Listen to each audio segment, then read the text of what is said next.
제가 부산에서 온 한 분을 만났습니다. 그분하고 전화 통화를 몇 번 하다가 서울에 볼일 보러 올라오신다고 그래서 제가 어제 만났는데 4시간을 대화를 나누었습니다. 2시간 동안 찻집에서 이야기가 부족해서 밥 먹으면서 또 그 다음에 그것도 부족해서 주차장에서 또 1시간.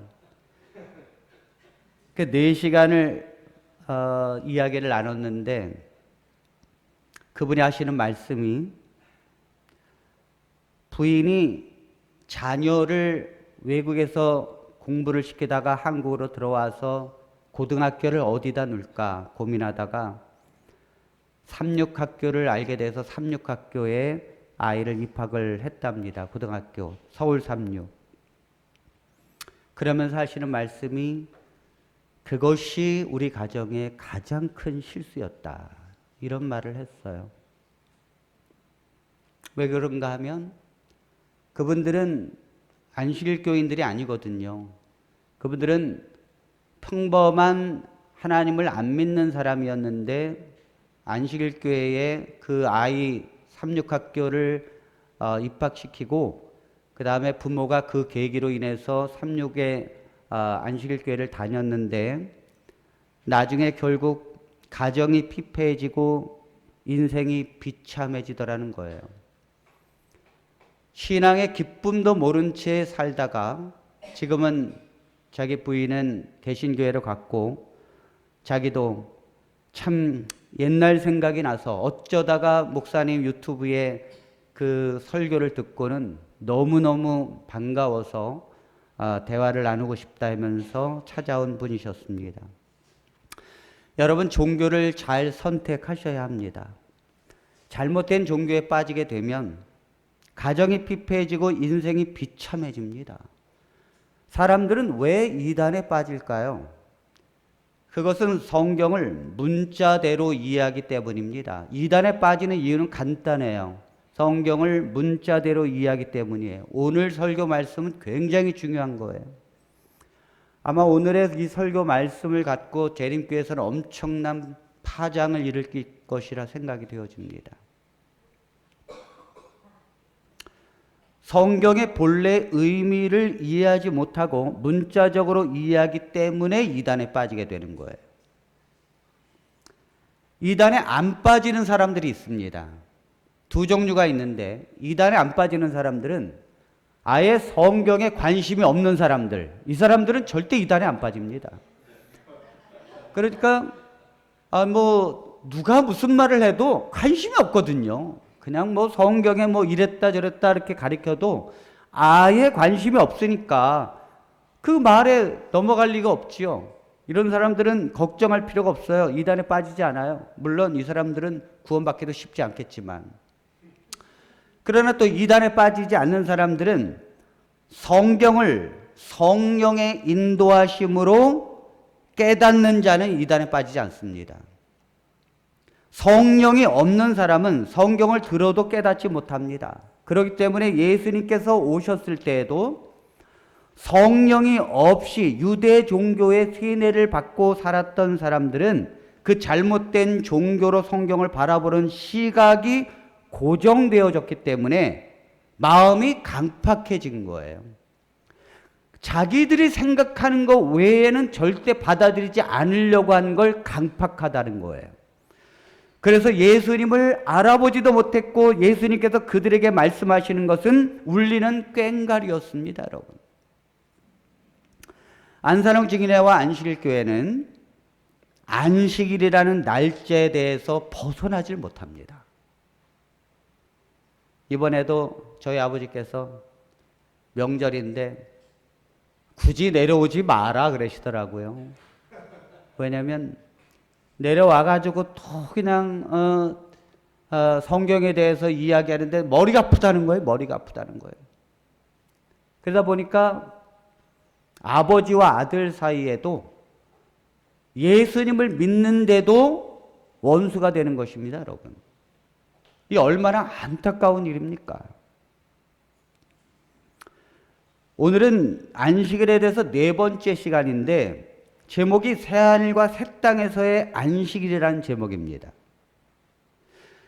제가 안식일 교회에서 목회를 할 때 개신교 목사님들과 성경을 토론하면서 이 주제로 정말로 이야기를 많이 했어요.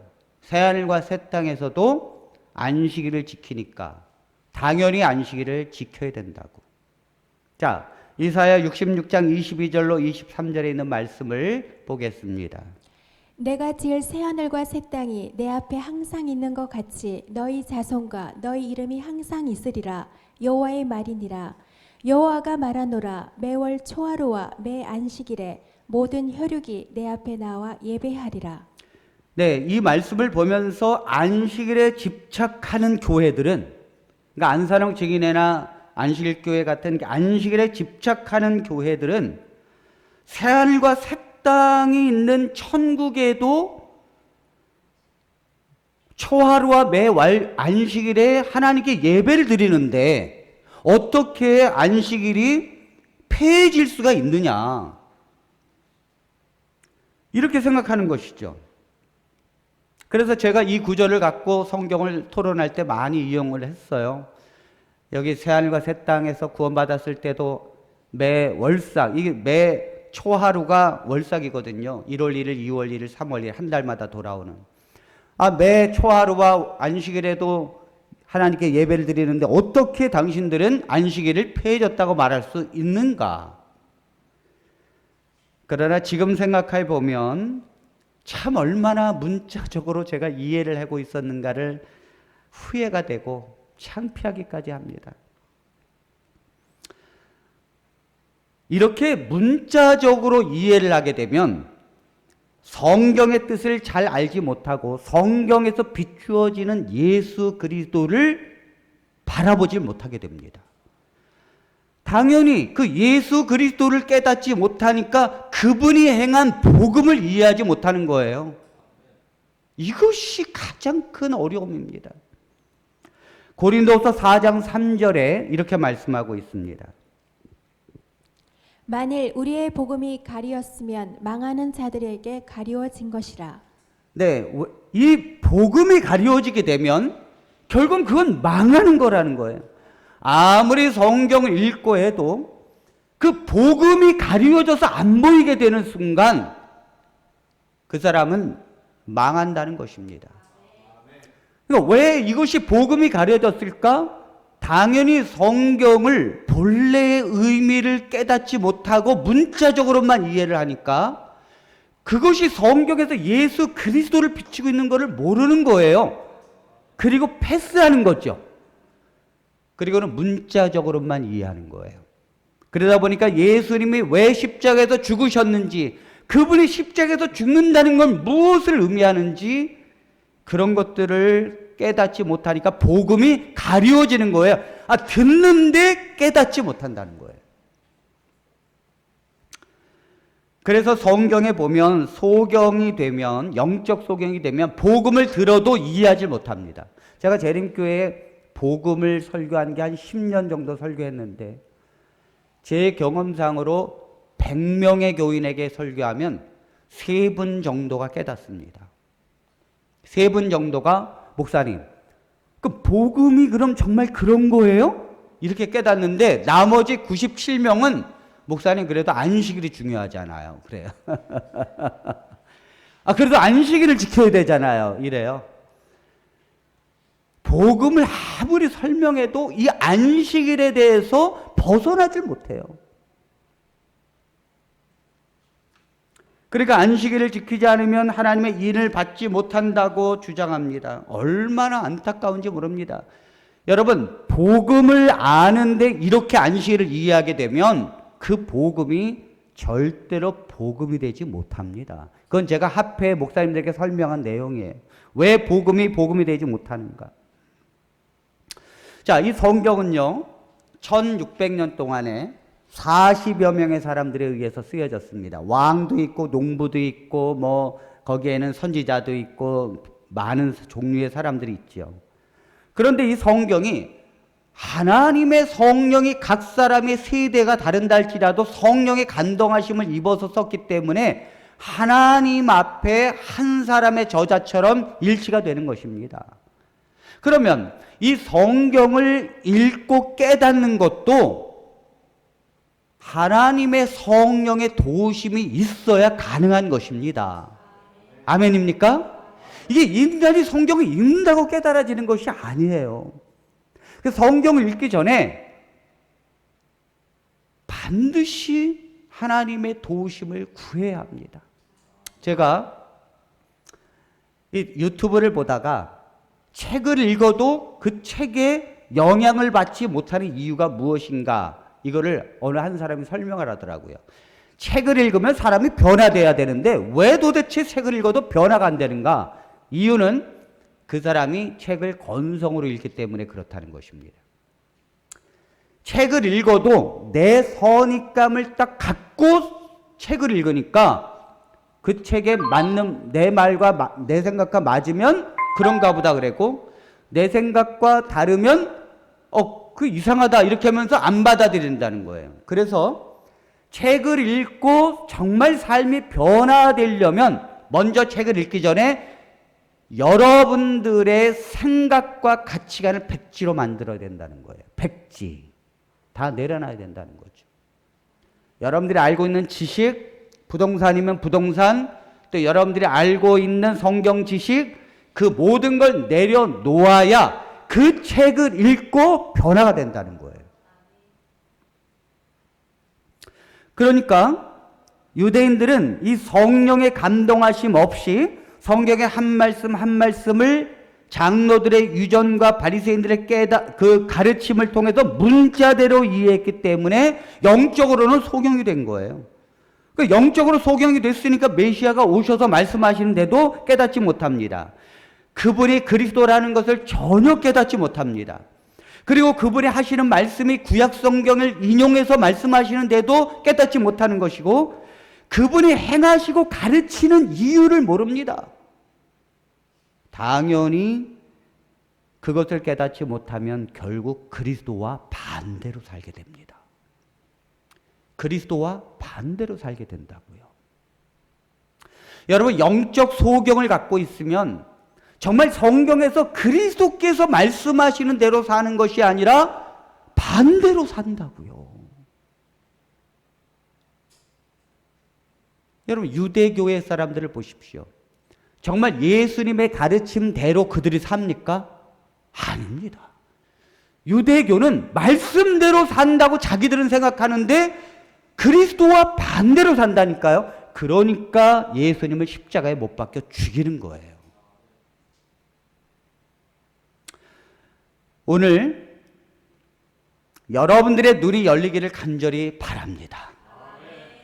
성령의 감동하심으로 우리의 어두운 영적 눈이 띄어지기를 바랍니다. 그리고 그 성경 속에서 그리스도가 보여지기를 바랍니다. 그분이 성경의 중심이라는 것이 이해되어져야 돼요. 예수님이 성경의 중심이라는 거. 자, 먼저 새하늘과 새 땅을 재림 후에 천국으로 문자대로 이해한다면 다음의 구절들도 문자대로 이해를 해야 합니다. 자, 이사야서 66장 22절 24절을 보겠습니다. 내가 지을 새하늘과 새 땅이 내 앞에 항상 있는 것 같이 너희 자손과 너희 이름이 항상 있으리라. 여호와의 말이니라.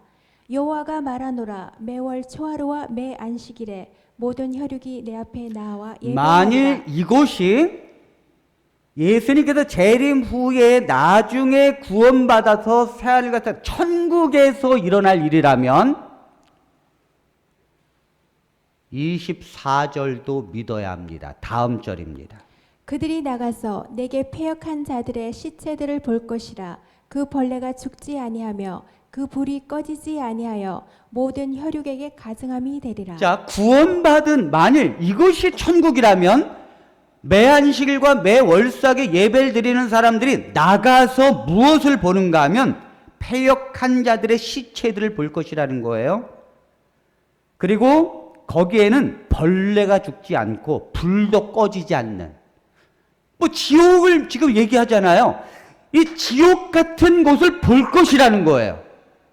그런데 여러분, 그 앞에 매 월삭과 매 안식일 새 하늘과 새 땅을 문자대로 이해한다면 이것도 문자대로 이해해야 돼요. 그렇지 않습니까, 여러분? 그럼 지옥도 믿어야 돼요. 벌레가 죽지 않고 불도 꺼지지 않는다는 말을 문자적으로 이해를 해야 합니다. 그러나 앞에 두 구절은 문자대로 믿는데 24절은 안 믿어요. 그러니까 이단의 주목을 받고 있는 교단들의 특징은 뭐냐면 자기들이 유리한 것은 문자대로 믿고 유리하지 않는 것은 영적으로 됐대. 이것은 얼마나 이 성경 속에서 무지한지 모릅니다.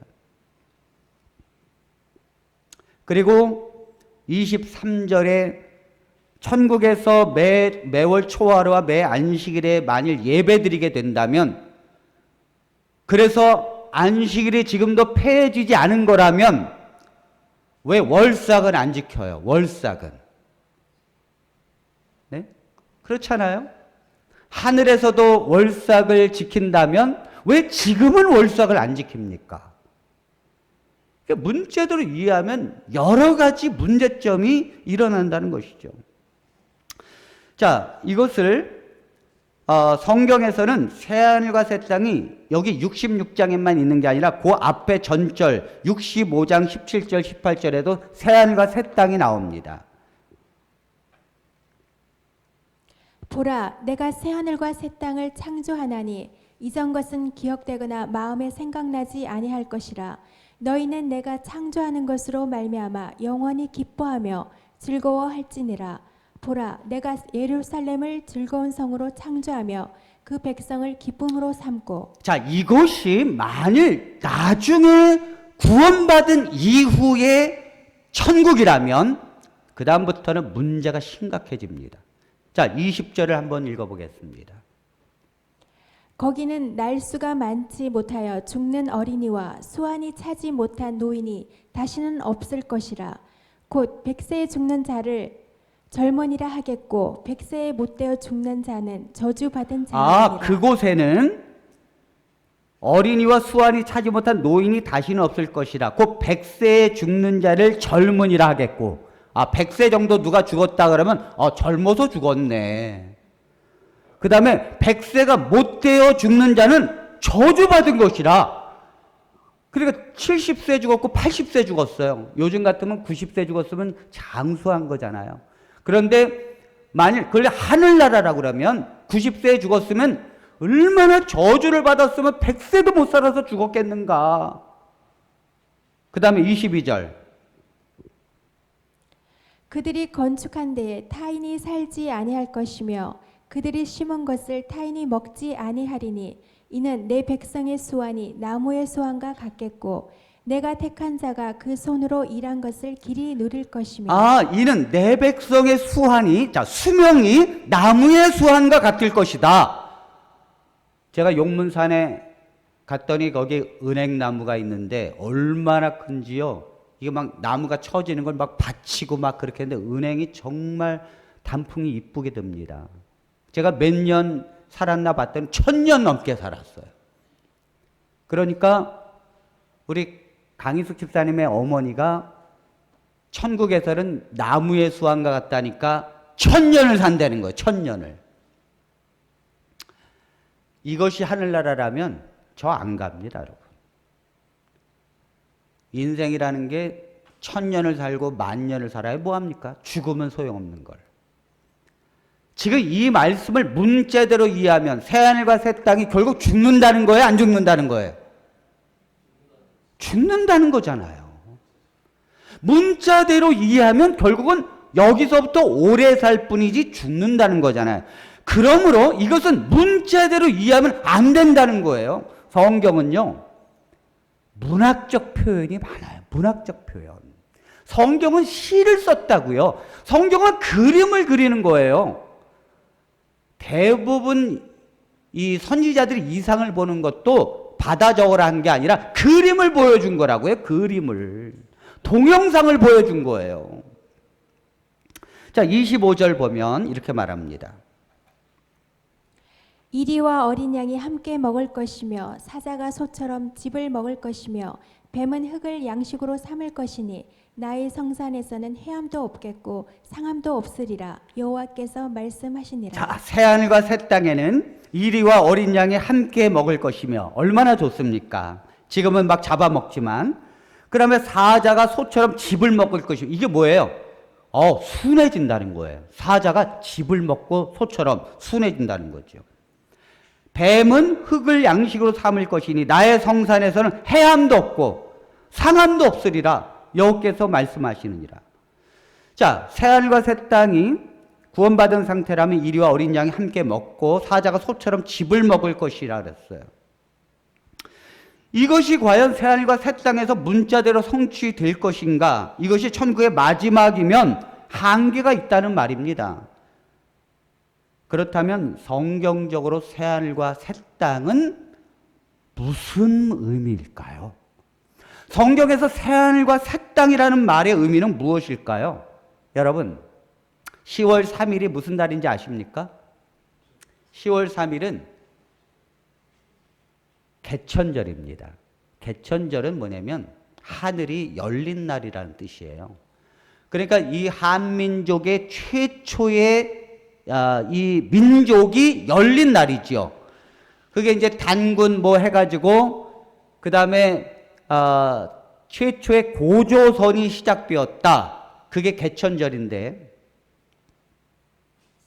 하늘이 열렸다는 말은 이 새로운 나라가 시작됐다는 뜻이에요. 우리가 일제시대에 36년 동안 지배를 받고 살았는데 그때는 여러분 우리 어머님은 일제시대에 사셨나요? 일제시대 때 조금 사셨죠? 그죠? 조금 사셨죠? 그러니까 어머님한테 물어보면 안 돼. 어머님보다 한 30년 더 이제 연세를 드신 분에게 물어보면 일제시대 땐 하늘 색깔이 어땠습니까? 이렇게 물어보면 하늘이 노랬지요. 그래요. 그 땅 색깔은 어떻습니까? 땅은 검었습니다. 그러니까 독립운동하던 이 일제시대의 우리나라 한민족에게 물어보면 하늘이 노랗고 땅이 검다. 이건 뭐예요? 희망이 없다는 거예요. 희망이. 암담한 세상이라는 말이에요. 그게.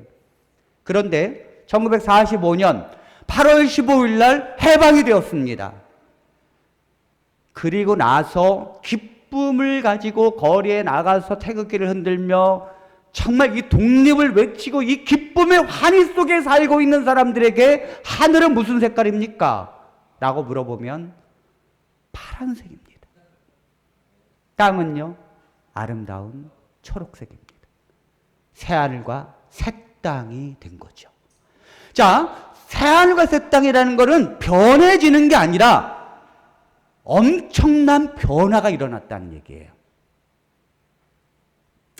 이 새하늘과 새 땅은 구약에서 2번이 나오고 신약에서 2번이 나옵니다. 구약에서는 이사야 65장 17절과 이사야 66장 22절에 나오고요. 오늘 읽었던 구절.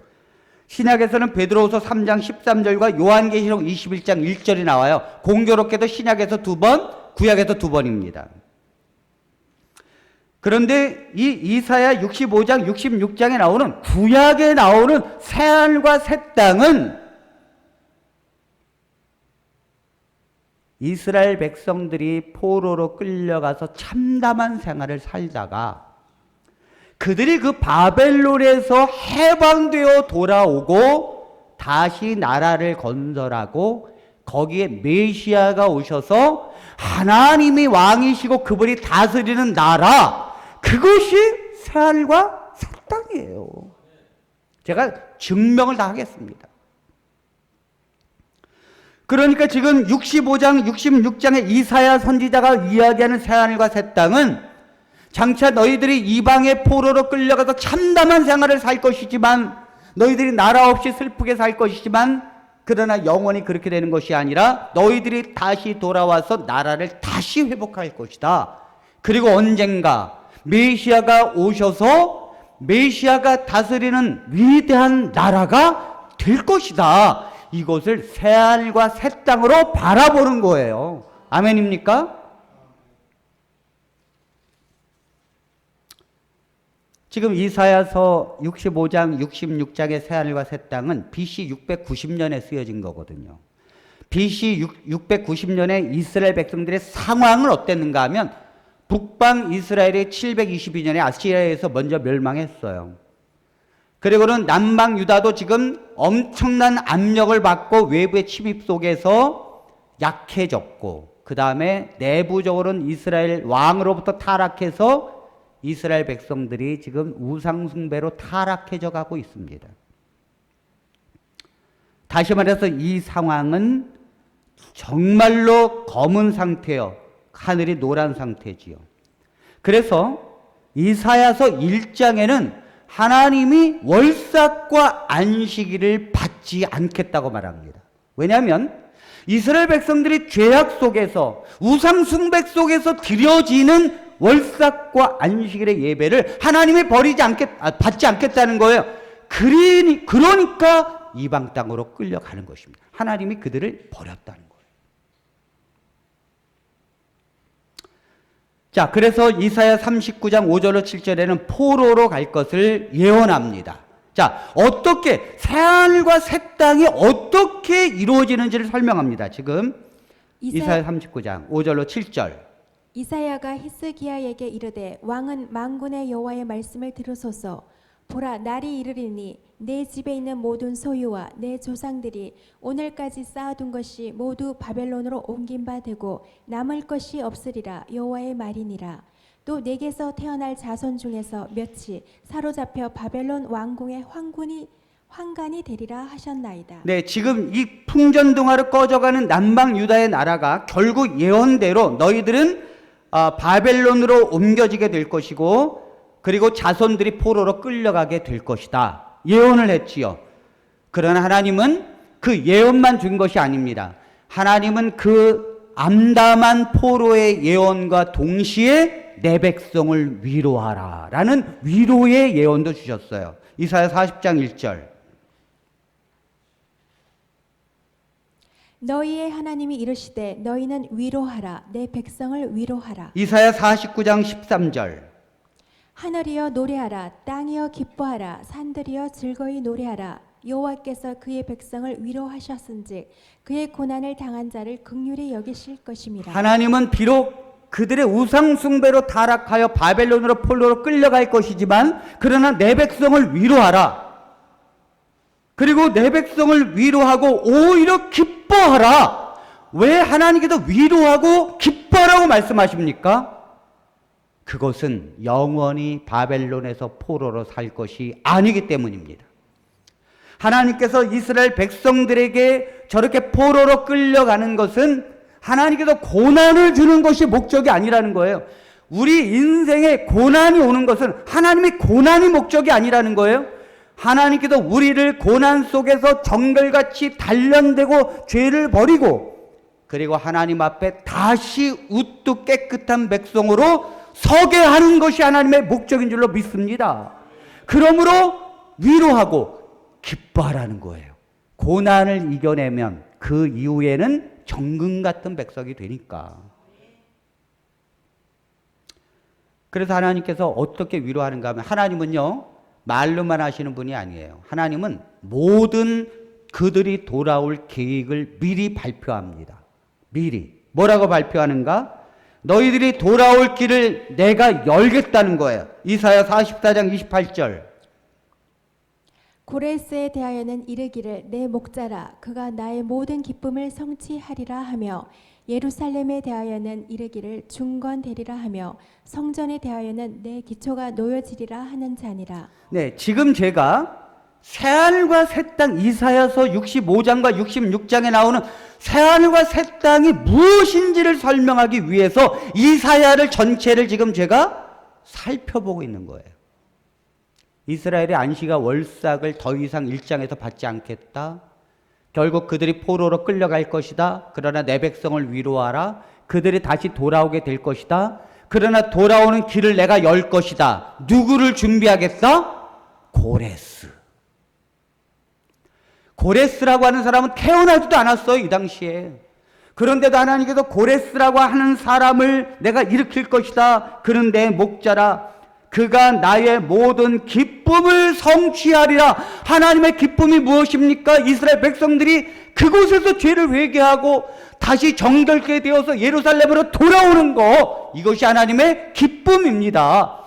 이것을 회복할 자가 고레스가 될 것이다. 그리고는 예루살렘에 대하여는 이르기를 중건되리라 하며 성전에 대하여는 네 기초가 놓여지리라 하는 자니라. 여러분, 오직 성경은 이스라엘 백성들이 돌아와서 예루살렘을 중건하라는 영을 내릴 사람, 그리고 성전의 기초를 놓으라고 명할 사람은 고레스라고 말합니다. 여기에 기독교를 흔들리지 않아요. 왜냐하면 성경에서 분명히 예언했기 때문이에요. 아닥사스다 왕 제7년을 말하는 것은 시한부 종말론을 끌어내기 위한 하나의 변칙적인 해석 방법이에요. 그건 성경을 떠난 것입니다. 제가 71회가 어떻게 이루어진다는 것에 대해서 나중에 다 설명하겠습니다. 자, 그리고 결국은 하나님께서 예레미야서를 통해서는 70년 만에 돌아오게 될 것이라는 70년의 예언을 주셨고요. 결국 다니엘서 9장에서 70년 포로 끝 무렵에 다니엘은 이 모든 것을 깨닫고 돌아가게 해달라고 기도에 전념하게 됩니다. 그래서 다니엘서 9장 3절로 20절은 길지만은 그것이 다니엘의 기도예요. 기도 내용입니다. 그 기도 내용은 이제 70년이 거의 차가기 때문에 돌아가게 해달라는 기도지요. 자기의 죄를 회개하고 이 백성의 죄를 회개하고 기도에 전념하게 됩니다. 그리고 다니엘서 9장 23절 24절 70일에는 그 기도의 응답으로 하나님이 주신 거예요. 자, 23절 24절을 보겠습니다. 곧 내가 기도를 시작할 즈음에 명령이 내렸으므로 이제 내게 알리러 왔느니라. 너는 크게 은총을 입은 자라. 그런즉 너는 이 일을 생각하고 그 환상을 깨달을지니라. 내 백성과 내 거룩한 성을 위하여 이런 이래를 기한으로 정하였나니 허물이 그치며 죄가 끝나며 죄악이 용서되며 영원한 의가 드러나며 환상과 예언이 응하며 또 지극히 거룩한 이가 기름 부음을 받으리라. 자, 여러분 이 말씀을 보십시오. 지금 네가 기도를 시작할 즈음에 하나님의 명령이 내렸다는 거예요. 이제 네게 알리러 왔다는 거예요. 가브리엘 천사가 너는 크게 은총을 입은 자라. 그런즉 너는 이 일을 생각하고 그 환상을 깨달을지니라. 도대체 이 환상이 무엇일까요? 그건 바로 70일에 대한 환상입니다. 70일에라는 것은 이스라엘 백성들이 이제 돌아가게 될 것이다. 예루살렘을 중건하라는 영이 날 때부터 70일에가 시작된다. 그게 뭐예요? 고레스지요, 당연히. 고레스가 BC 537년에 예루살렘으로 돌아가라. 너희는 예루살렘을 건축하고 성전을 지으라고 명령한 거. 제가 느헤미야, 에스라 제가 다 설명하잖아요. 그러면 지금 이 70일에의 가장 중심이 무엇입니까?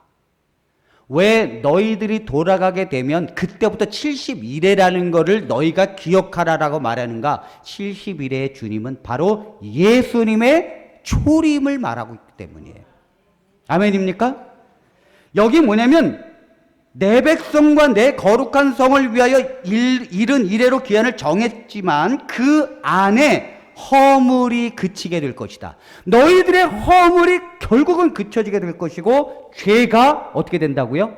끝날 것이라고요. 그리고 죄악이 용서가 될 것이다. 무엇으로 용서가 됩니까? 우리가 하나님 앞에 고백하면 용서됩니까?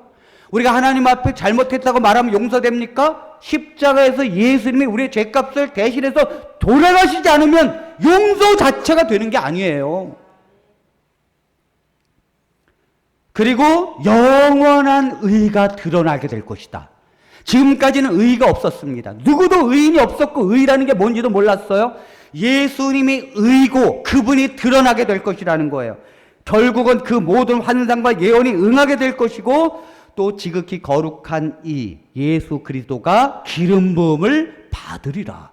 성령의 기름 부음을 받겠다는 거예요. 70일의 중심은 그리스도. 그러니까 이스라엘 백성들이 바벨론으로 포로로 끌려가고 있는 그들을 향하여 새하늘과 새 땅을 말할 때에 그들이 결국은 70년 만에 다시 돌아오게 될 것이고 70일의 중에 메시아가 오게 될 것이다. 그들이 너희를 다스리게 될 것이고 우리는 그의 백성이 될 것이다. 이것이 새하늘과 새 땅이라고요. 구약에서 새하늘과 새 땅, 이 새하늘과 새 땅이라는 말은 하나님이 인간 역사에 직접적 개입을 해서 역사에 엄청난 사건을 이루어주는 거, 역사가 개벽하는 거, 이것이 새하늘과 새 땅이라고요. 그래서 예수님이 초림으로 오는 걸 바라보는 것이 새하늘과 새 땅이에요.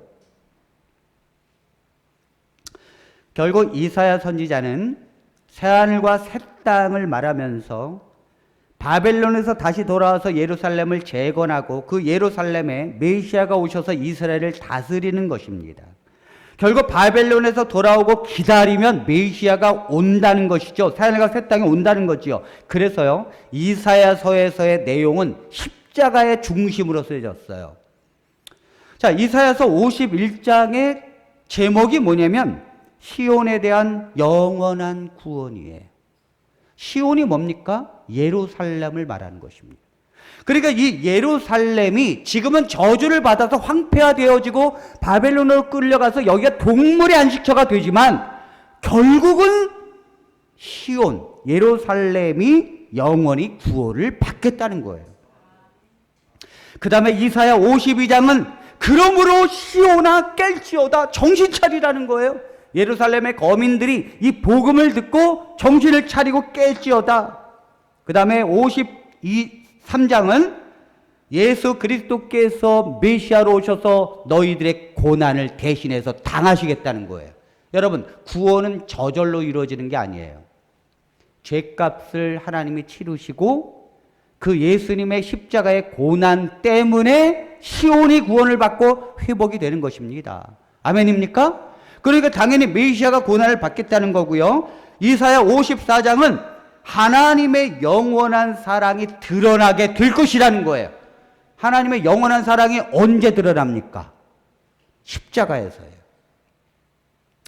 십자가에서 하나님의 영원한 사랑이 드러나게 될 것이라는 뜻입니다. 그 다음에 이사야 55장은 하나님이 이 구원을 모든 사람에게 초청하는 거예요.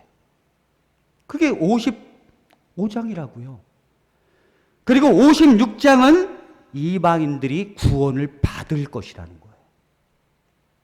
성경은 이렇게 쓰여져 있어요. 다 그리스도의 십자가 중심으로 쓰여져 있다고요.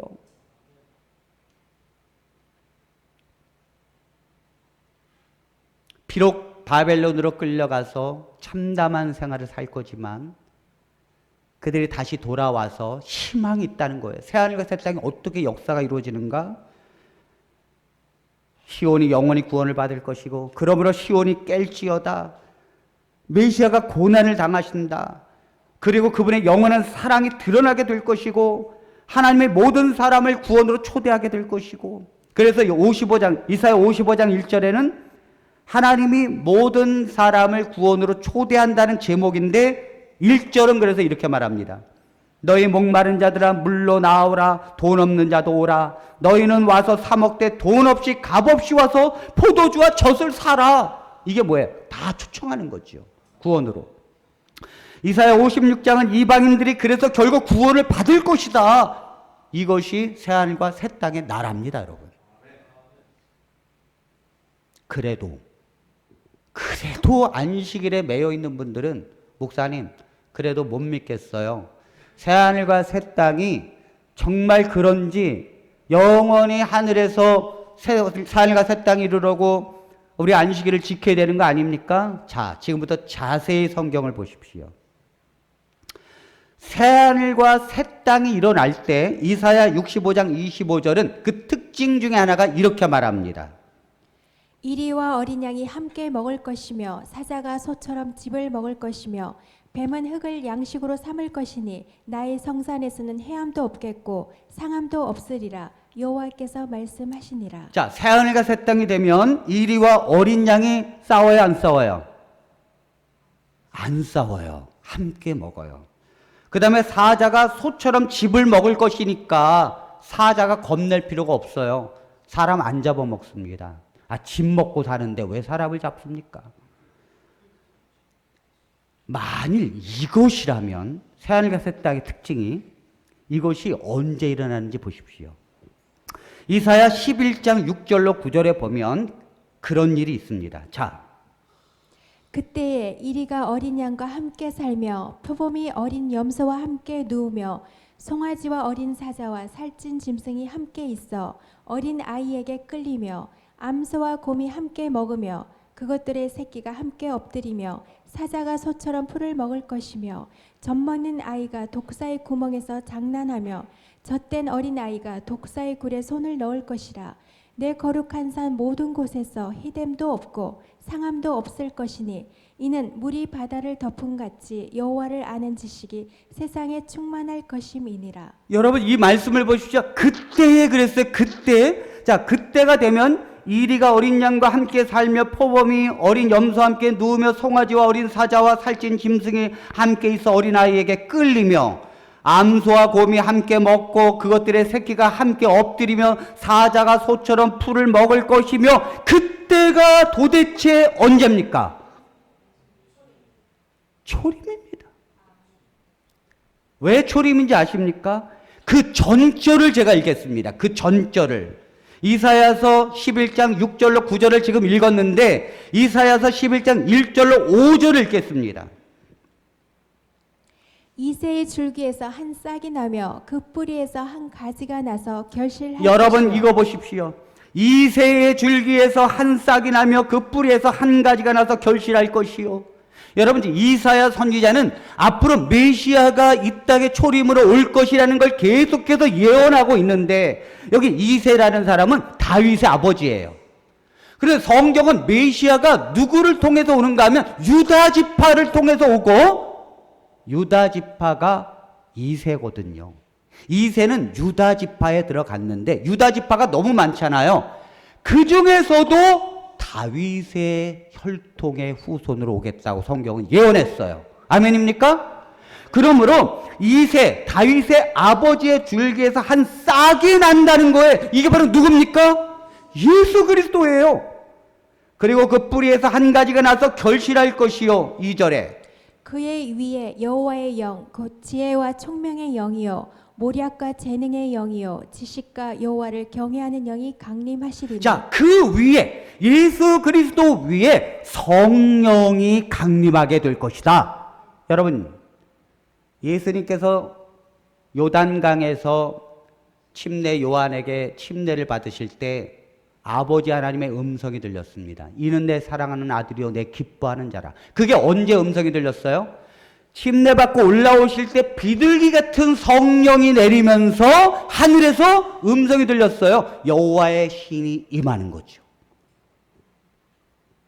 예언하고 있잖아요. 다 예언하고 있잖아요. 그 다음 3절. 그가 여호와를 경외함으로 즐거움을 삼을 것이며 그의 눈에 보이는 대로 심판하지 아니하며 그의 귀에 들리는 대로 판단하지 아니하며. 그가 여호와를 경외함으로 즐거움을 삼을 것이며. 예수님에게 즐거움은 무엇입니까? 하나님을 경외하는 것. 그것이 그분의 즐거움이라는 거예요. 그만큼 뭐예요? 이 하나님에 대한 경외심이 대단하다는 거예요. 그리고 그분은 눈에 보이는 대로 심판하지 않겠다는 거예요. 다시 말해서 지금까지의 모든 왕들은 눈에 보이는 대로 심판해요. 그러나 예수님은 그렇게 하지 않겠다는 거예요. 4절에 공의로 가난한 자를 심판하며 정직으로 세상의 겸손한 자를 판단할 것이며 그의 입에 막대기로 세상을 치며 그의 입술의 기온으로 악인을 죽일 것이며. 공의로 가난한 자를 심판하며. 여러분 이 심판이 나쁜 심판이 아니에요. 가난한 자는 늘 피해를 보고 억울해요. 그러나 공의로 가난한 자들을 심판한다는 것은 판단한다는 거예요. 그러므로 가난한 자들이 새로운 세상이 열린다는 거예요. 억울했어요. 지금까지는. 지금 뇌물이 통하는 시대였습니다. 그러나 예수님은 절대 그런 거에 의존하지 않겠다는 거예요. 5절에 공의로 그의 허리띠를 삼으며 성실로 그의 몸의 띠를 삼으리라. 예수님이 이 땅에 메시아로 오시면 그렇게 하겠다는 것인데 그 5절 다음에 6절을 보겠습니다. 그때 이리가 어린 양과 함께 살며 표범이 어린 염소와 함께 누우며 송아지와 어린 사자와 살찐 짐승이 함께 있어 어린 아이에게 끌리며 그날에는 그때는 이리가 어린 양과 함께 살며 포범이 어린 염소와 함께 누우며 송아지와 어린 사자와 살찐 짐승이 함께 있어 어린아이에게 끌리며 여러분 이것이 재림입니까? 초림입니다. 여러분. 메시아가 다윗의 후손으로 오게 되면 공의로 다스리게 될 것이고 결국 그날에는 이리와 어린 양이 함께 뛰어놀겠다는 거예요. 제가 다 설명하겠습니다. 성경에 이리와 어린 양이 함께 뛰어논다는 것이 도대체 무슨 표현인가? 하나님은요 재밌으세요. 노골적으로 말하지 않아요. 하나님은 문학적으로 시를 쓰십니다. 그래서 깨닫는 자가 깨닫는 거예요. 이게 시적인 감각이 없는 사람들은 누가 이렇게 시를 이렇게 탁 그렇게 얘기하면 졸렵지요. 어떤 사람은 이 그림의 조예가 없으면 이렇게 그림 전시회 가면 참 그림 전시회 보면 이렇게 참 기가 막힙니다. 이렇게 두 줄을 딱 그어 놓고 그 다음에 200만 원이래. 두 줄 그어 놓고. 그 제가 야 이거 나도 그려보겠는데 이 정도면. 그 다음에 어떤 그림은요. 아무것도 없어요. 백지예요. 그래서 제목이 무야 무. 없다는 거예요. 그러니까 그림의 조예가 깊은 사람은 그 앞에서 감동을 받죠. 그러나 그림의 조예가 없는 사람은 도대체가 저게 무슨 뜻인지 모르는 거예요. 그 다음에 이사야 11장 6절로 9절까지 읽었잖아요. 그리고 나서 그 이후에 보겠습니다. 계속해서 이사야 11장 10절로 13절을 봅니다. 그날에 이새의 뿌리에서 한 싹이 나서 만민의 기치로 설 것이요 열방이 그에게로 돌아오리니 그가 거한 곳이 영화로우리라. 자, 잘 보십시오. 그날에 이건 다 예수님의 초림이에요. 이새의 뿌리에서 한 싹이 나서 만민의 기치라는 게 뭐냐면 깃발이라는 거예요. 모든 사람이 쳐다보는 깃발. 만민의 기치로 설 것이며 열방이 그에게로 돌아오리니. 자, 예수님이 이 땅에 오시면 모든 사람이 깃발을 쳐다보듯이 그분을 바라보게 될 것이다. 아멘. 아멘입니다. 그 다음에 11절. 그날에 주께서 다시 그의 손을 펴사 그의 남은 백성을 아수르와 애굽과 바드로스와 구스와 엘람과 시날과 하말과 바다 섬들에게서 돌아오게 하실 것이다. 자, 지금 이스라엘 백성들은요 여러 번 핍박을 받고 나라가 망했기 때문에 백성들이 흩어졌단 말이에요. 우리도 나라가 멸망했을 때 만주 뭐 하와이 여러 군데로 흩어졌잖아요. 나라가 다시 세워지면 다시 돌아오잖아요. 메시아가 다스리는 나라가 되면 그들이 돌아오게 될 것이다. 그래서 이스라엘 백성들이 흩어진 자들을 뭐라 그러는가 하면 디아스포라 유대인들이라 해요. 흩어진 유대인. 서름을 갖고 흩어져서 제대로 된 왕이 없어가지고 그러나 하나님께서 그날이 오게 되면 이새 뿌리에서 한 싹이 오는 그 순간 다시 그들을 돌아오게 하실 것이다. 12절. 여호와께서 열방을 향하여 기치를 세우시고 이스라엘의 쫓긴 자들을 모으시며 땅 사방에서 유다에 흩어진 자들을 모으시리니. 그렇죠. 여호와께서 열방을 향하여 깃발을 세우시고 이스라엘의 쫓긴 자들을 모으시겠다는 거예요. 여러분 이 이스라엘 백성들을 하나님이 얼마나 사랑하시는지 모릅니다. 그리고 땅 사방에서 유다에 흩어진 자들을 모으시겠다는 거예요. 13절.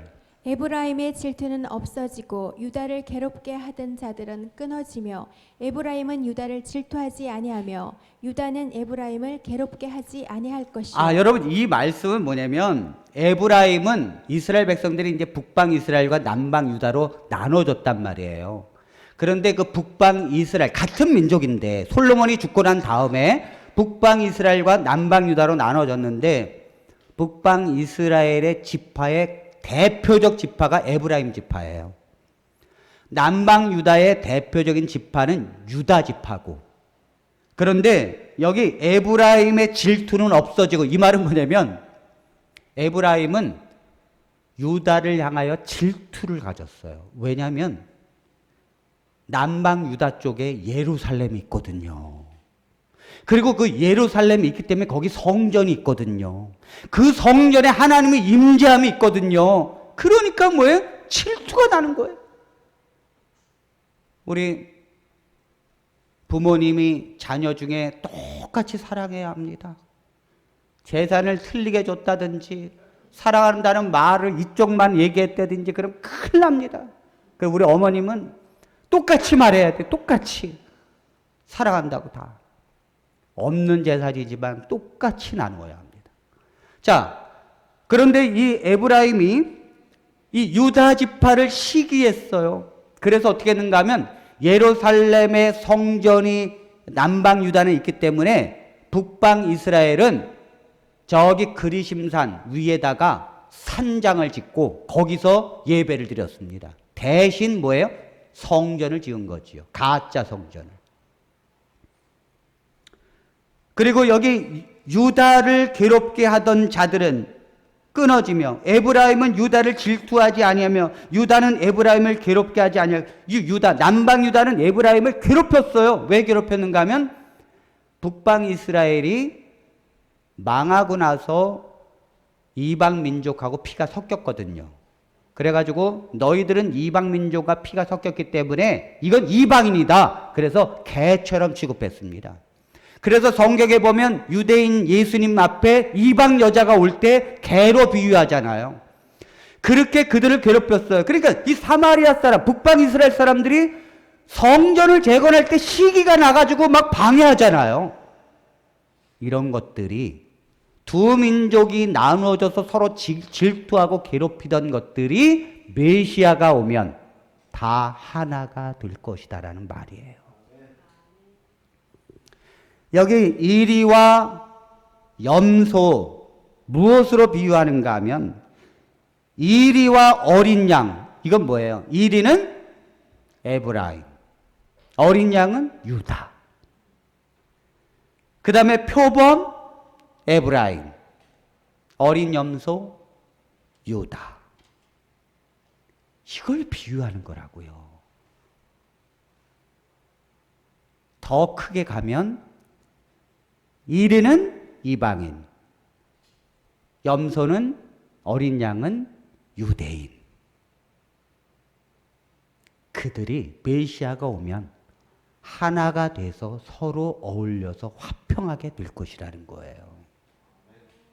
이게 이리가 어린 양과 함께 산다는 의미고 표범이 어린 염소와 함께 누운다는 말이고 사자가 소처럼 짚을 먹는다는 것은 더 이상 그 이방의 악한 세력도 에브라임이 난폭하지 아니하고 그들에게도 구원이 있으니까 그들이 온순해져서 변화된다는 거예요.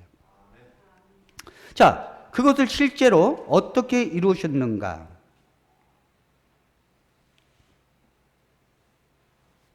자, 에베소서 2장 11절로 19절을 보겠습니다. 실제로.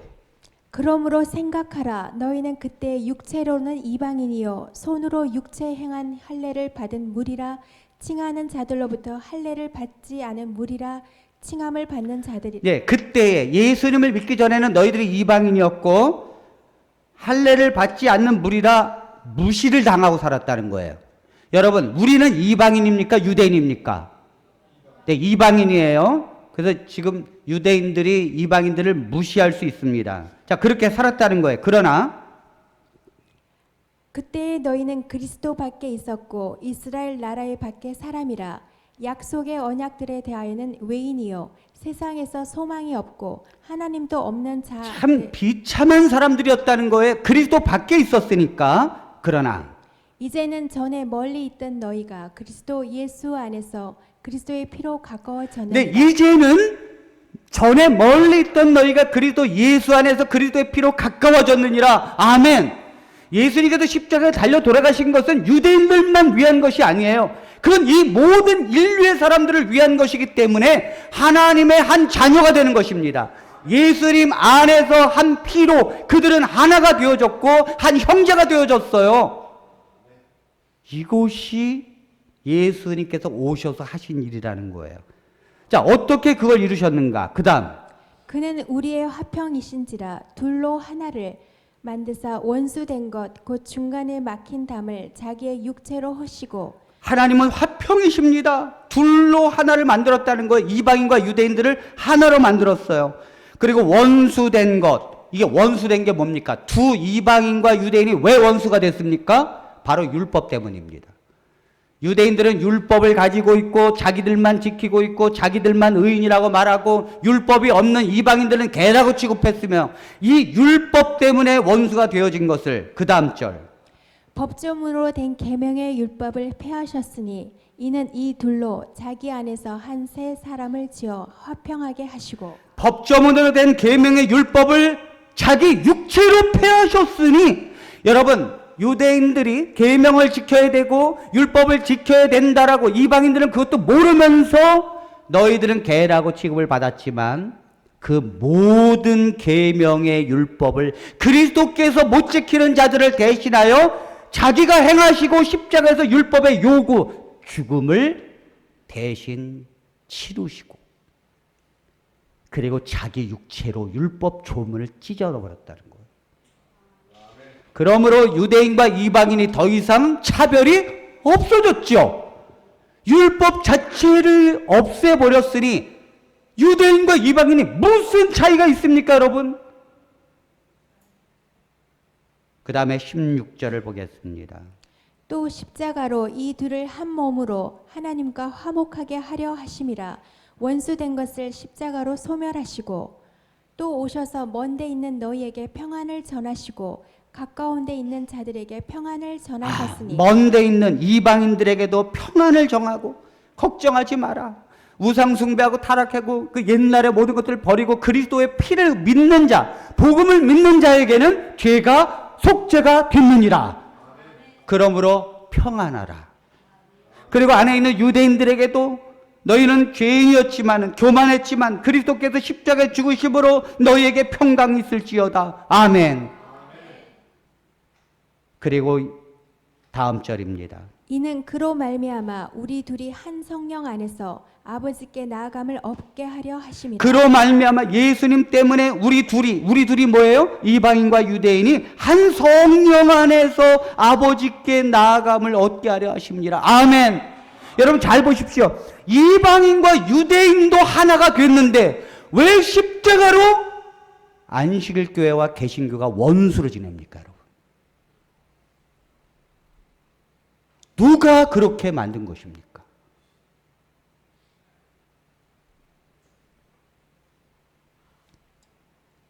개신교회를 바벨론이라고 먼저 말한 건 재림교회입니다. 재림교회가 1844년 10월 22일 날 시한부 종말론이 불발로 일어나자 돌아가려고 하는 사람들에게 못 도망가게 바벨론이라고, 저쪽은 바벨론이라고. 그래서 그때부터 개신교인들이 바벨론으로 칭하게 된 거예요. 그러니까 개신교에서는 처음부터 성경 하나만 믿고 처음부터 믿음으로 구원받는다는 거, 처음부터 예수님을 통해서 구원받는다는 걸 기본적으로 갖고 있는 개신교회가 볼 때 시한부 종말론을 믿고 나가더니 그것이 불발로 일어나더니 그 다음엔 우리를 향해서 바벨론이라고 해. 여러분 이것이 이단의 특징이에요.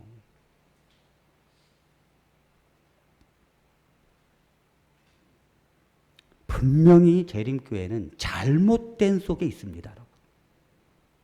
자, 20절에 있는 말씀을 봅니다.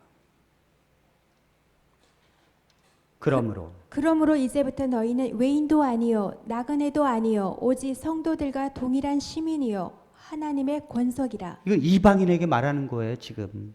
그러므로 이제부터 너희는 외인도 손님이 아니라는 거예요. 손님이 아니라는 거예요.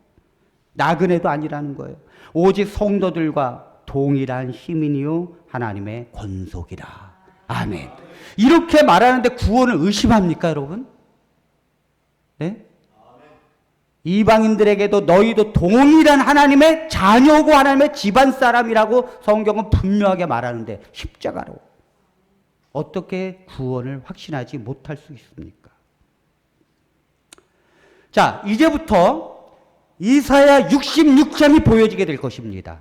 제가 지금까지 설명한 것을 보면 이사야서는 안식일과 월삭을 1장에서는 더 이상 하나님이 받지 않겠다는 거예요. 내 마당만 너희가 밟고 있다는 거예요. 너희들의 죄악이 있고 우상숭배로 타락해진 너희들의 예배를 내가 받지 않겠다는 거예요. 그리고 새하늘과 새 땅을 예언하면서 너희들이 바벨론에서 다시 돌아오게 될 것이다. 고레스에 의해서 너희들은 다시 돌아오게 될 것이고 70일에가 시작되는데 그 중심에 메시아 예수 그리스도의 십자가가 있게 될 것이다. 그리고 이방인과 유대인의 차별이 사라지게 되고 모든 자를 구원으로 초청하게 될 것이며 이것이 새하늘과 새 땅이 이루어지는 것이다. 자, 그것을 요약했습니다. 이제 이사야 66장이 보여지게 될 것입니다. 자, 7절과 8절을 봅니다. 시온은 진통을 하기 전에 해산하며 고통을 당하기 전에 나말을 낳았으니. 자, 시온은 예루살렘입니다. 진통을 하기 전에 해산하며 고통을 당하기 전에 나말을 낳았으니. 우리 간호학과 졸업생 간호 예비생이 이거 뜻을 이해하겠어요? 여기 뭐 해산하고 남자를 낳았다 그랬는데 잘 보십시오. 시온은 예루살렘인데 진통을 하기 전에 이게 뭐예요? 바벨론으로 끌려가서 황폐화되는 그거에도 전에 해산을 했다는 거예요.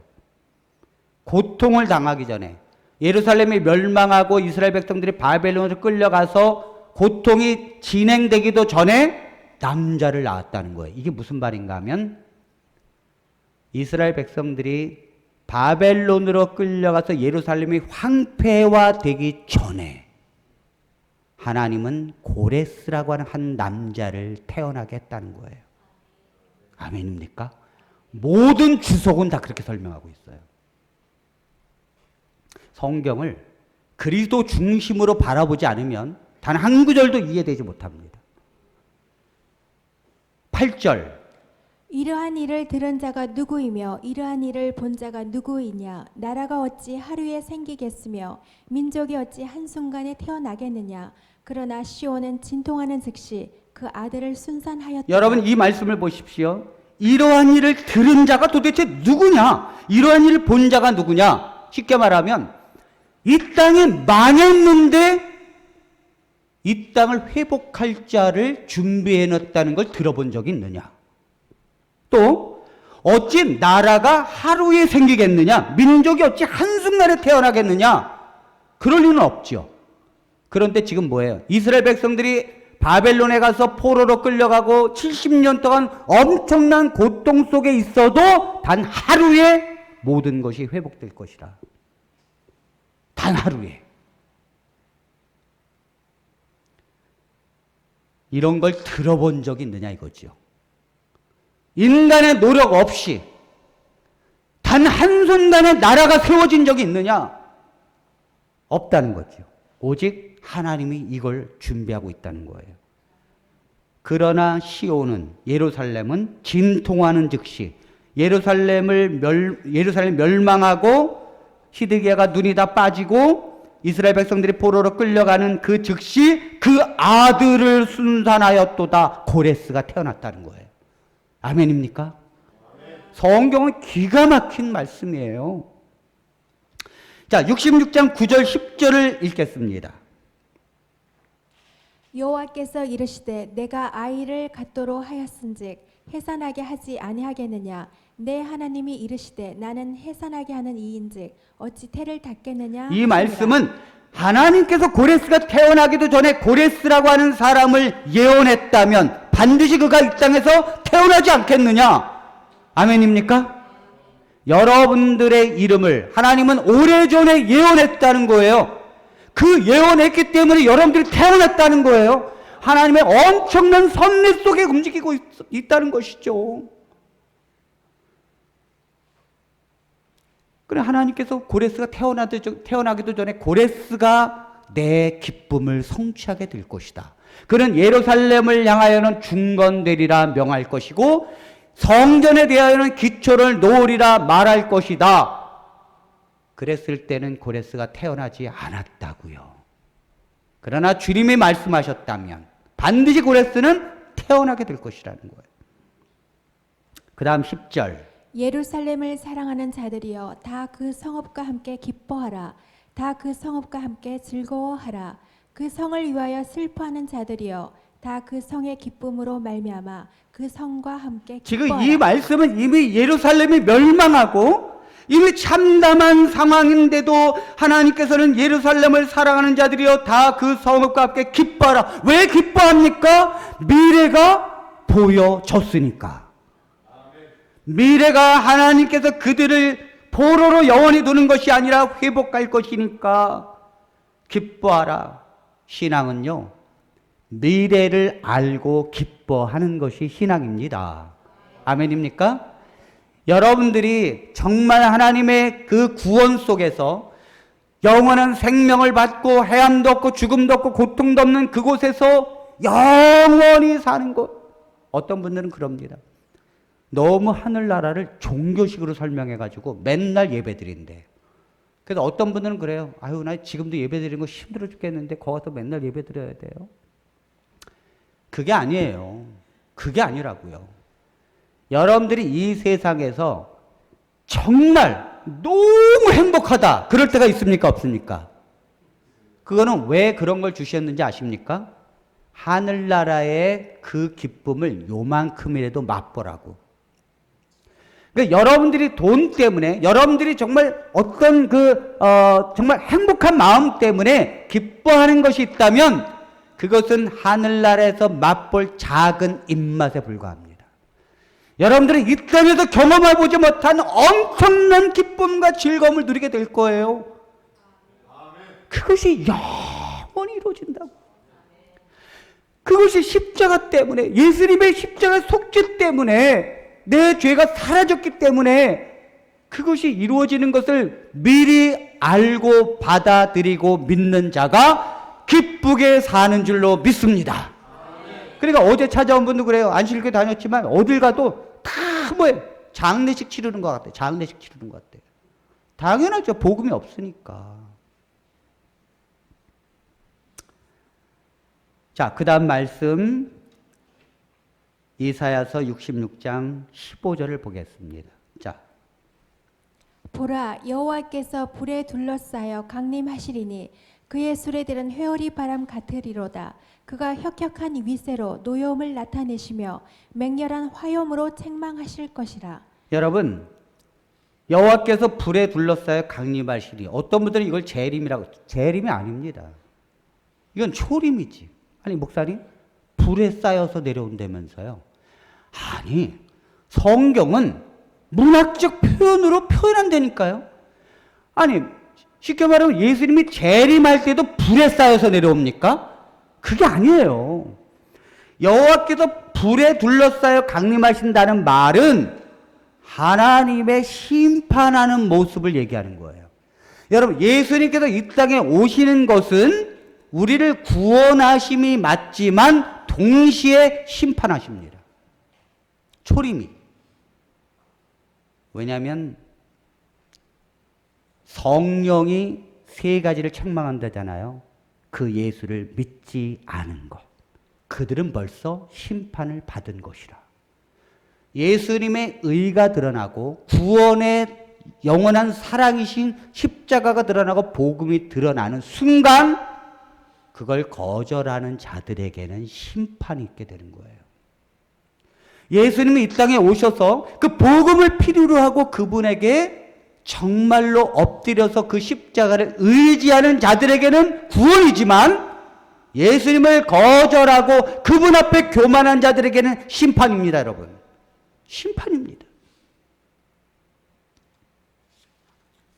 그러니까 예수님께서는 성전에서도 책찍을 들고 해치는 거예요. 그리고는 백성들, 이스라엘 종교 지도자들 바리새인들에게 독사의 자식들아, 너희가 하나님의 진노를 피할 줄로 여기느냐? 그렇지 않다는 거죠. 자, 그 다음 16절. 여호와께서 불과 칼로 모든 혈육에게 심판을 베푸신즉 여호와께 죽임 당할 자가 많으리니. 여호와께 죽임 당할 자가 많으리라. 예수님이 오셔가지고 멸망당한 자도 수없이 많습니다. 왜냐하면 유대인들은 영적으로 소경이 돼가지고 예수님을 알아보질 못했어요. 당연히 그 예수님을 핍박했고 십자가에 죽였습니다. 또 하나는 예수님을 믿는 자들도 죽였어요. 그러니 그들이 얼마나 하나님의 심판을 받고 죽은 자가 되었겠습니까? 그 다음에 스스로 거룩하게 구별하며 스스로 정결하게 하고 동산에 들어가서 그 가운데 있는 자를 따라 돼지고기와 가증한 물건과 쥐를 먹는 자가 다 함께 망하리라. 여호와의 말씀. 자기가 스스로 거룩하다라고 말하면서 스스로 정결하고 말하면서 동산에 들어가서 그 가운데 있는 자를 따라 이방인을 따라서 우상 숭배한 자들, 돼지고기, 가증한 물건, 쥐 다 우상 숭배에 사용되는 거예요. 이 모든 것들을 한 자는 다 망하리라. 예수님이 오시기 전까지는 그들이 존속했지 몰라도 그리스도의 의가 드러나는 순간 그들의 운명이 결정되어진 거예요. 18절. 내가 그들의 행위와 사상을 아노라. 때가 이르면 문 나라와 언어가 다른 민족들을 모으리니 그들이 와서 나의 영광을 볼 것이다. 때가 이르면 문나라와 언어가 다른 민족들을 하나님께서 모으시겠다는 거예요. 그들이 와서 나의 영광을 볼 것이다. 나의 영광이 뭐죠? 십자가죠. 예수님이 십자가에 달려 돌아가시는 게 언제입니까? 6월절이에요. 6월절이 되면 이스라엘 백성들은 온갖 각처에서 예루살렘으로 모여듭니다. 가장 큰 명절이니까. 그런데 그들은 6월절 명절에 예루살렘으로 왔는데 거기에서 엄청난 걸 본 거지요. 십자가에서 그리스도가 죽는 것을. 그리고 19절입니다. 내가 그들 가운데에서 징조를 세웠어. 그들 가운데에서 도피한 자를 여러 나라 곧 다시스와 뿔과 활을 당기는 룻과 및 두발과 야왕과 또 나의 명성을 듣지도 못하고 나의 영광을 보지도 못한 먼 섬들로 보내리니 그들이 나의 영광을 문 나라에 전파하리라. 자, 이 말씀을 보십시오. 내가 그들 가운데서 징조를 세워서 그들 가운데서 도피한 자를 여러 나라 곧 다시스와 뿔과 활을 당기는 룻과 및 두발과 야왕과 또 나의 명성을 듣지도 못하고 나의 영광을 보지도 못한 먼 섬들로 보내리니 그들이 나의 영광을 문 나라에 전파하리라. 이게 무슨 뜻입니까? 징조를 보이니 스데반의 죽음이죠.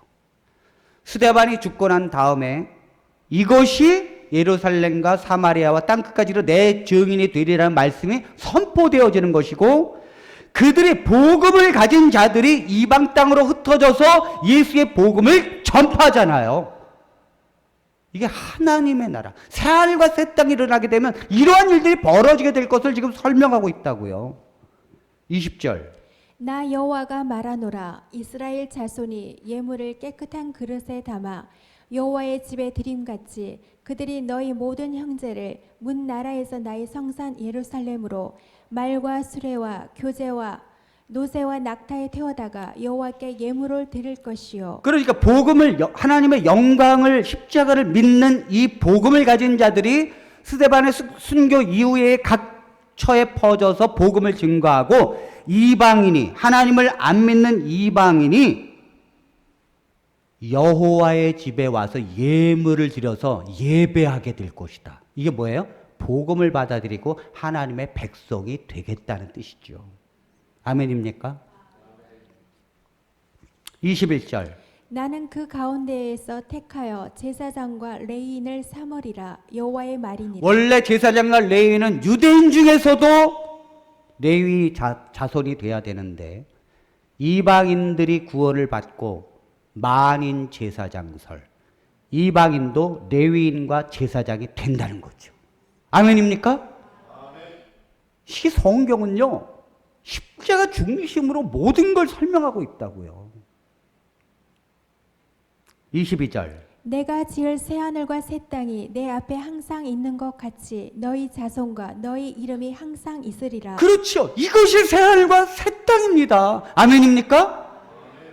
그들이 지금 이 이사야서의 상황은 어떻습니까? 하늘이 노랗고 땅이 검은 거예요. 나라가 패망하고, 지금 나라가 패망해서 이스라엘 백성들이 포로로 끌려가고 시드기야 왕은 눈이 빠진 채 조롱을 당한다고요.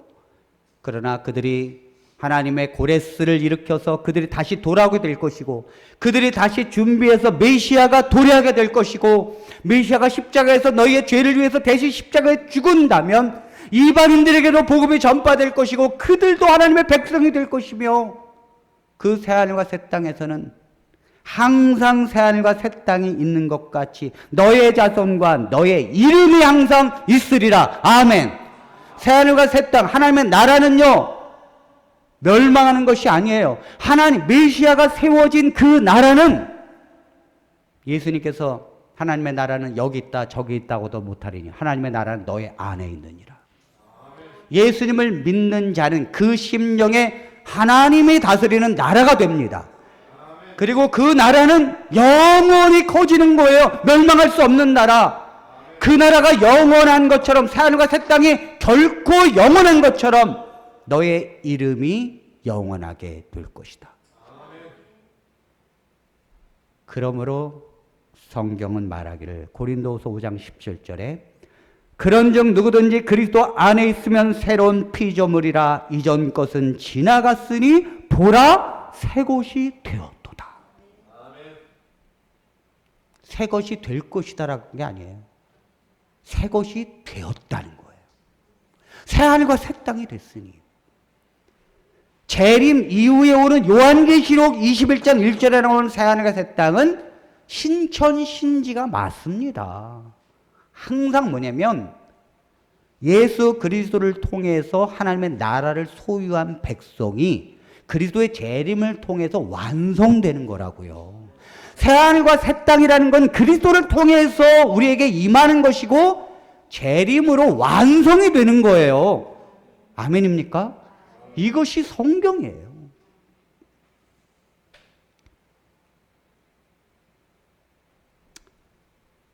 그러므로 그렇다면 새하늘과 새 땅에서 매 월삭과 매 안식일에 이르러 내 앞에 예배하리라는 뜻은 무엇입니까? 자, 이사야 66장 23절의 말씀을 제가 5분 안에 마치겠습니다. 읽어보겠습니다. 매 월삭과 안식일에 모든 혈육이 이르러 내 앞에 예배하리라. 자, 이건 무슨 말인가? 이사야 66장 23절에 매 월삭과 안식일에 모든 혈육이 이르러 내 앞에 예배하리라. 자, 이사야서 1장은 하나님께서 얼마나 지금 이 월삭과 안식일이 무너진 것을 설명합니다. 이사야 1장 12절 13절을 읽습니다. 너희가 내 앞에 보이러 오니 이것을 누가 너희에게 요구하였느냐? 내 마당만 밟을 뿐이니라. 헛된 재물을 다시 가져오지 말라. 분향은 내가 가증히 여기는 바요. 월삭과 안식일과 대회로 모이는 것도 그러하니 성회와 아울러 악을 행하는 것을 내가 견디지 못하겠노라. 네, 예배 드리지 말라는 거예요. 못 받겠다는 거예요, 하나님이. 이사야서 1장에서. 왜? 죄를 밥 먹듯이 짓고 회개도 안 하고, 그리고 마음도 없어. 하나님을 마음 사랑하는 게 없어요. 우상 섬기고 있어요.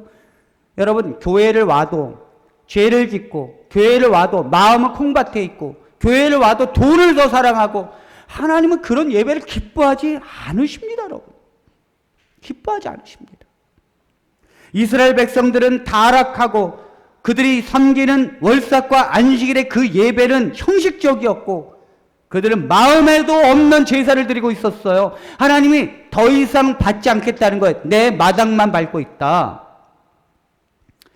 그러나 하나님께서 말씀하십니다. 예스겔 선지자를 통하여 예언합니다. 그러나 다시 그 예배를 회복할 것이다.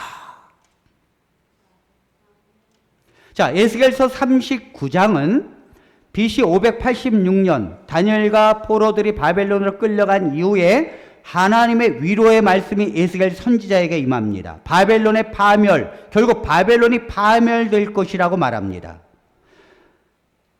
자, 에스겔서 39장 25절 27절에 있는 말씀을 보겠습니다. 어떻게 에스겔 선지자가 이 예배를 회복하는 것을 보겠습니다. 그러므로 주 여호와께서 이같이 말씀하셨느니라. 내가 이제 내 거룩한 이름을 위하여 열심을 내어 야곱의 사로잡힌 자를 돌아오게 하며 이스라엘 온 족속에게 사랑을 베풀지라. 네, 돌아오게 하겠다는 거예요. 그 다음 26절. 그들이 그 땅에 평안히 거주하고 두렵게 할 자가 없게 될 때에 부끄러움을 품고 내게 범한 자를 뉘우치리라. 네, 이사야와 에스겔은 이 동시대에 있는 사람들이니까 똑같은 말을 한 거죠. 거기서 죄를 뉘우치게 될 것이다. 그 다음 27절. 내가 그들을 만민 중에서 돌아오게 하고 적국 중에서 모아내어 많은 민족이 보는 데에서 그들로 말미암아 나의 거룩함을 나타낼 때라. 여러분, 이 성경을 오늘 여러분들이 제 한 설교를 가지고 에스겔서와 이사야 전체를 이해하게 돼요. 여기 에스겔서는 39절에 돌아오게 될 것이다 말씀했고 40장부터 48장까지는 이상을 보여줍니다. 돌아와서 예루살렘이 다시 재건되고 성전이 다시 지어질 것이라는 이상을 보여주는 거예요. 그리고 그 성전이 완성이 되어지면 월삭과 안식일의 예배를 회복할 것이다 라는 뜻이에요. 자, 에스겔서 40장 1절을 보겠습니다. 우리가 사로잡힌 지 25째 해 성이 함락된 후 14째 해 첫째 달 여째 날에 곧 그날에 여호와의 권능이 내게 임하여 나를 데리고 이스라엘 땅으로 가시되. 자, 이 말씀은 에스겔 선지자에게 포로로 끌려갔지만 그들이 다시 돌아오게 될 것이고 그리고 그들이 월삭과 안식일을 돌아와서 예배가 회복될 것이다 라는 예언이에요. 에스겔서 46장 1절. 주 여호와께서 이같이 말씀하셨느니라. 안뜰 동쪽을 향한 문은 일하는 여세 동안에는 닫되 안식일에는 열며 초하루에도 열고 이 땅 백성도 안식일과 초하루에 이 문 입구에서 나 여호와 앞에 예배할 것이며. 자, 이것은 이사야 선지자는 1장에서 더 이상 하나님께서 이 예배를 받지 않겠다고 말씀하셨어요. 월삭과 안식일을 받지 않겠다. 그러나 에스겔 선지자는 말하기를 그들이 바벨론에서 자기의 죄를 뉘우치고 그리고 다시 돌아와서 정결케 된 다음에 그들이 성전을 짓고 예루살렘을 회복하고 난 다음에 진정한 월삭과 안식일의 예배를 드리게 될 것이고 그때 비로소 내가 받겠다는 거예요. 이게 이사야 66장에 나오는 매 월삭과 매 안식일에 내 앞에 경배하겠다는 말이에요. 그러므로 이사야 66장 22절에 결론을 맺습니다. 새하늘과 새 땅은 바벨론에서 돌아오고 예루살렘이 회복되고 성전이 재건되어서 마침내 그곳에 메시아가 오셔서 왕이 되는 때를 말하는 것입니다. 그리고 월삭과 안식일에 예배한다는 말은 죄 때문에 그들의 예배를 받지 않으시다가 바벨론으로 포로로 끌려가고 죄를 뉘우치고 그들을 다시 정결케 되어 돌아오게 되면 다시 월삭과 안식일에 예배하게 될 것이라는 하나님의 미래에 대한 예언의 말씀입니다. 그리고 이사야서 66장 24절에 벌레가, 자, 거기 다시 한번 볼까요? 거기 여러분들이 다 찾아보세요. 요 구절 읽고 마칩니다. 이사야서 66장 22절부터 24절 오늘의 본문의 말씀을 제일 처음으로 돌아가면 될 거예요. 처음으로.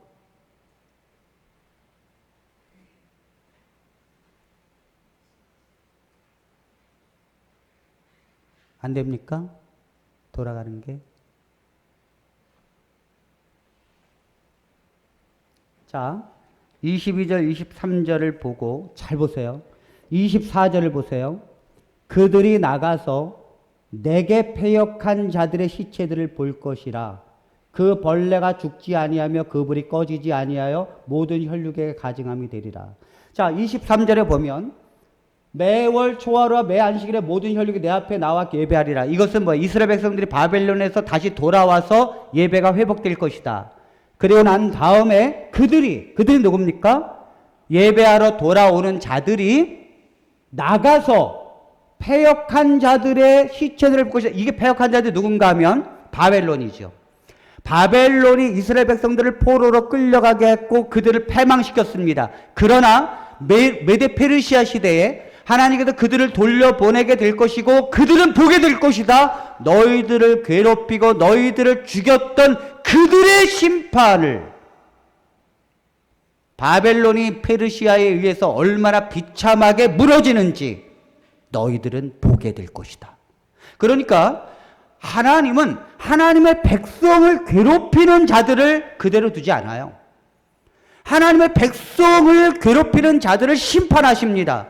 지금 이스라엘 백성들이 바벨론에 의해서 바벨론에 엄청난 핍박과 살육을 당하고 자기들의 부모가 죽고 젊은이들은 끌려갔지만 너희들이 다시 돌아와서 그 바벨론이 얼마나 철저하게 무너졌는지를 보게 될 것이다.